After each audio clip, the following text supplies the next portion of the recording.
When the water started to draw down in the lakes, just very subtly and very slowly things began to change, and they were no longer the same as we knew them. And as things got worse and worse, people were trying to blame all sorts of people for not sending the water into South Australia. Whose fault was it? The fault was there was no water. It caught us on the hop. I knew the lake was relatively shallow, but until you saw that miles and miles of sand, it didn't really hit home. It set the tone for the feeling within the community, and it was one of doubt and despair, really. But at that stage, no one knew.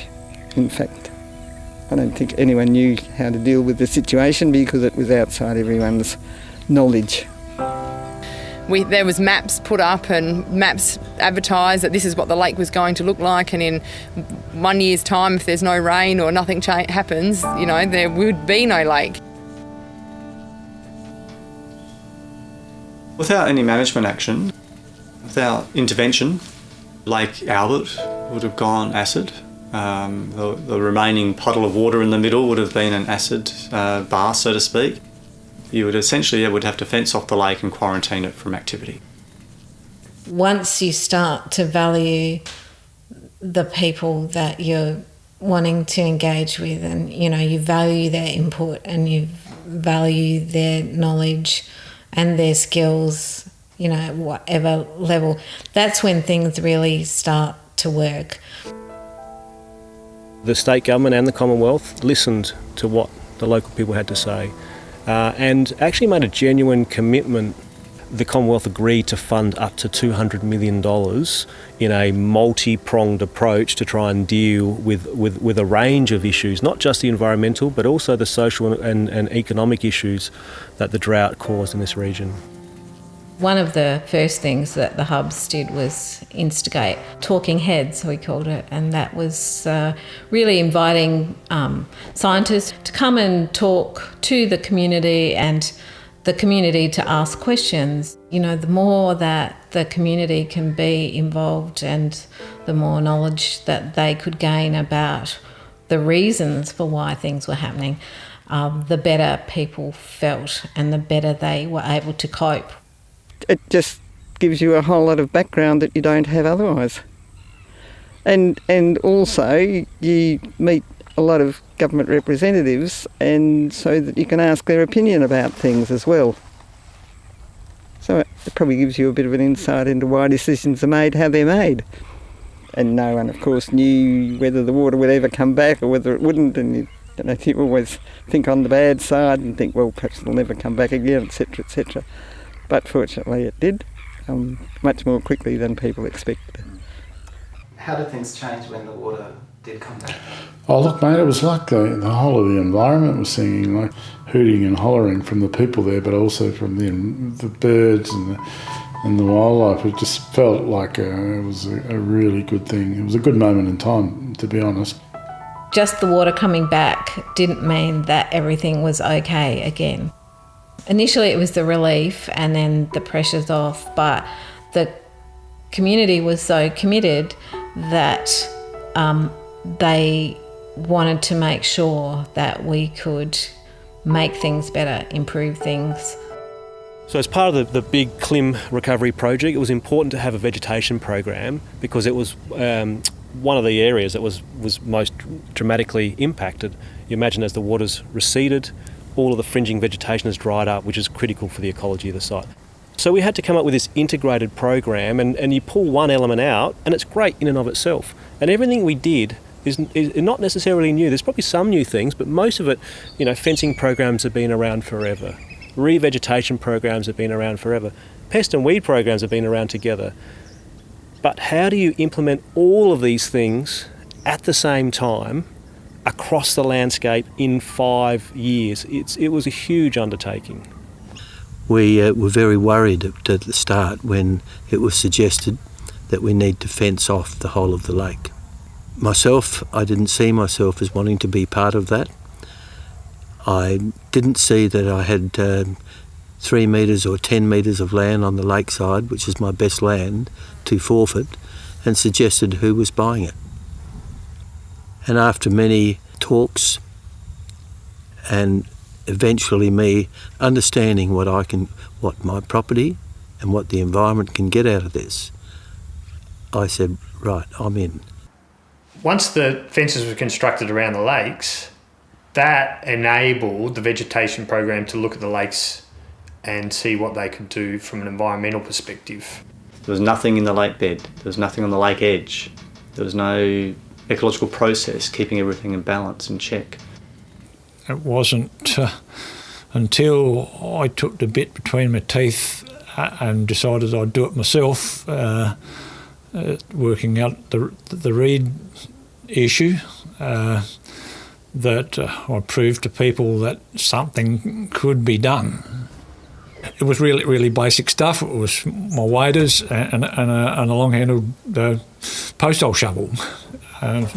So I basically just harvested it off an existing reed bed, put it in the back of my 12-foot tinny, carted it out to the site and just planted them. But to persist with something like that, I just found amazing, because it takes passion, time, effort, and real care. And it was just a simple meeting between Ken Struther and Phil Collins at State Flora that really moved a one-man band of planting the validus around the lake edge into this opportunity that we could start planting kilometres. Schoenoplectus seems to have a nice fit with everything else in its world, and it sits in a nice spot as well, just off the lake edge. So it works well with everything. It doesn't invade, but it holds its own. It can withstand wave generation and wind. It provides good habitat for the invertebrates and other things. But one of the key things it does provide a shelter between the bank and where it's planted in the water. So not only is it protecting the lake edge, which is one thing that we want, but it's also creating this habitat complexity that allows all these other species and life forms to move into. On Lake Albert, we planted over there, the government planted through the CLLMM project, planted reeds in one strip right around the outside of the whole of Lake Albert. I don't lose any lakefront anymore. I drive past there now and you see the birds in there, you see the swans with their babies, the ducks, all sorts of birds, and you say, yep, I'm a part of all of this, and I've only made it better for the environment. This vegetation is essentially the building blocks of a system. It's the architecture of a system. It's the walls of the house or the support beams of the house. That you can't have a functional system without that architecture, because the plants link groundwater, soil, air, birds. It creates a link between everything. As far as Juna went with the Community Nurseries Network, it was a big learning experience for both of us to be involved in this program from scratch. So none of these tables were here, none of the domes were here. Our species list has increased, like our knowledge of the plants. Like we were doing, over 130 different species last year, and that's huge numbers, and to get your head around when you don't have that nursery background. From September through to about February is the most intense time in the nurseries, when everyone else is having their Christmas break. We're working flat out. And also morning teas at the nursery are pretty important too. People could see that down at their local nursery, everyone was having quite a good time and so they would come along just to check out what was happening and then get engaged and then start having conversations and building up their social networks. So it was also a great way of helping the health of the community as a whole. They wanted to remediate country, but they also wanted to engage the community. We appreciated the fact that there was some opportunity for our guys to develop some skills and be part of the process. We felt included in that, and that's worth gold. It's not just words when we say this is non-entity country. There's some science. There's some hard facts that show you that it is, and they're all pointers and markers and indicators of a time gone by, and you can't just talk that away. That's real, and so if we can be part of that process, but also a healing process between cultures, then that's a good thing. We get calls from landholders that says, "Oh, my neighbour, it's got re-veg in there. It looks awesome. Can we get some plants? Who do we talk to about getting some native plants?" And so we don't have any shortage of landholders wanting to get involved. We don't have any shortage of community groups wanting to come and plant. Not only, it's a great day for team bonding and working together, and especially for younger kids coming through and to take responsibility for their little tasks, but the community group actually gets paid to plant. Certainly everyone was keen to do it, and the good thing was when we actually did go tree planting, and I thought, I have to drag them out and, it would be painful. People bought their soup and they gossiped, and it actually bonded the club really well together. So it's had lots and lots of benefits. Yeah, to me the tree planting is a lot more enjoyable than standing around trying to flog stuff on it. Well, I think sausage sizzle. I think we kind of do the sausage sizzle and the because we kind of have to and we're obligated. The tree planting, we actually enjoy, want to do it. Yeah. Can see something positive at the end, as well as money for the club. On a map, on an aerial map, if you've got polygons of all the different areas of the re-veg that we've planted, it's something like 110 sites around Lake Alexandrina, Lake Albert and High Island and the tributaries. There is a lot of connectivity. It does cover a lot of the lake edge. It was the aim at the beginning to try and achieve that, and I don't think anyone would have thought that it would be as connected and successful as it is.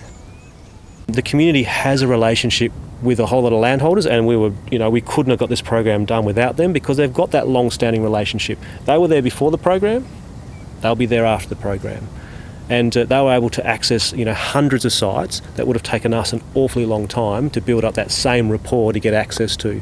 So we were able to build relationships with dozens and dozens of landholders, and we tended to with the commercial program, plant, very large scale but few sites. The community, with their connections to all the local people, lots and lots of sites. Some really large ones, but most often smaller ones, but ecologically important, on good fertile soils and critical to the ecology of the site. So they complement each other, and that's the idea of the program. And it's kind of a theme that ran through the whole veg program: integrated, complemented, long term. How are we going to get an outcome long term? Let's make this work. Let's get something that's going to last.